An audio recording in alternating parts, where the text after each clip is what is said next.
Siapa sangka, di tengah hiruk-pikuk industri global yang didominasi nama-nama besar seperti Siemens dari Jerman, CRRC dari Tiongkok, atau Alstom dari Prancis, ada satu nama dari Indonesia yang kini perlahan, tapi pasti mulai jadi perbincangan di ruang-ruang bisnis internasional. PT Industri Kereta Api, atau yang lebih dikenal dengan PT Inka. Perusahaan BUMN asal Madiun ini mungkin dulunya dianggap remeh, tapi sekarang mereka jadi andalan ekspor Indonesia di sektor manufaktur transportasi. Dan bukan main-main, pesanan berdatangan dari berbagai penjuru Asia hingga Afrika. Bayangkan saja, negara-negara seperti Bangladesh, Filipina, Malaysia, hingga Zambia, satu persatu menunjukkan ketertarikan. Dan bukan hanya tertarik, tapi benar-benar membeli kereta buatan Indonesia dalam jumlah besar. Bahkan, proyek besar pembangunan jalur kereta di Afrika pun mulai dipercayakan ke tangan Indonesia. Artinya, dari Madiun, Indonesia tak hanya mengirim kereta, tapi juga mengirim teknologi, keahlian, bahkan pengaruh ekonomi ke benua lain. Perjalanan ini tentu nggak instan. PT Inka lahir tahun 1981 sebagai upaya Indonesia untuk mandiri dalam industri transportasi darat. Dulu, semua kereta yang beroperasi di Indonesia harus dibeli dari luar negeri. Indonesia nggak punya pabrik, nggak punya teknologi, dan terpaksa bergantung pada vendor asing untuk urusan perawatan, hingga penggantian suku cadang. Tapi lambat laun, pemerintah mulai berpikir panjang. Kita harus bisa produksi sendiri, harus bisa bikin sendiri, bukan cuman beli dan pakai. Dari situlah PT Inka mulai dibentuk, dengan fasilitas produksi awal di Madiun, Jawa Timur. Awalnya memang sulit. Kapasitas produksi terbatas, sumber daya manusia belum cukup terampil, teknologi masih ketinggalan jauh. Tapi berkat ketekunan dan semangat berinovasi, Inka terus berkembang. Teknologi diriset, sumber daya manusia dilatih, dan pasar domestik jadi medan latihan yang sangat berharga. Sedikit demi sedikit, Inka bisa memenuhi kebutuhan dalam negeri. Dan begitu Indonesia punya pengalaman membangun sistem LRT, KRL, hingga kereta jarak jauh dengan teknologi sendiri, perlahan pintu-pintu luar negeri mulai terbuka. Salah satu momen penting adalah ketika Bangladesh memesan lebih dari 250 gerbong penumpang dari Inka dalam 2 tahap antara tahun 2016 hingga 2021.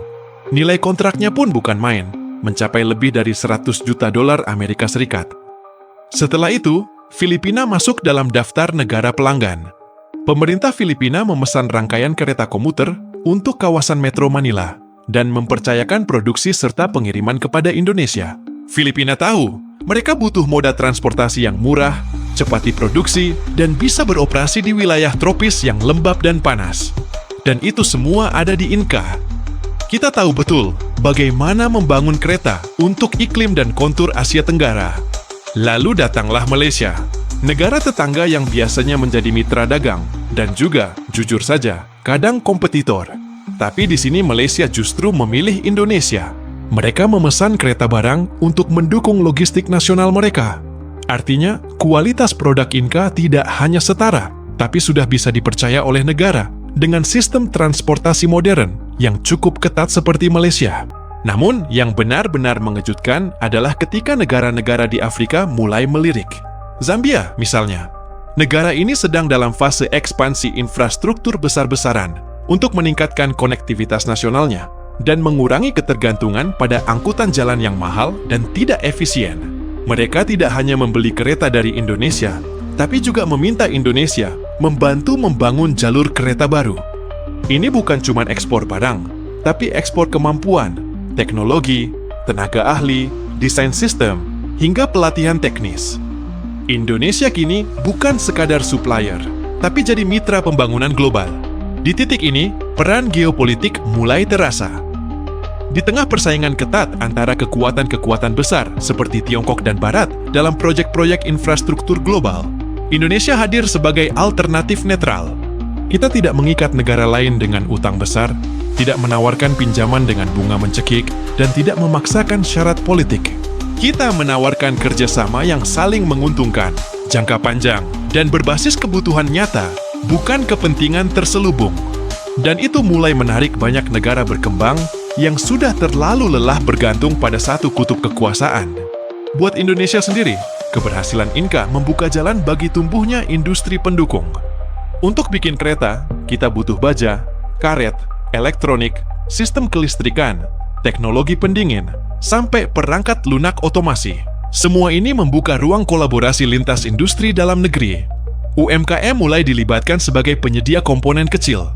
Universitas mulai diminta riset soal efisiensi energi dan rekayasa struktur. Tenaga kerja lokal mulai dilatih dan terserap ke dalam ekosistem industri kereta nasional. Efek domino ini jelas terasa. Lalu jangan lupakan efek berganda lainnya.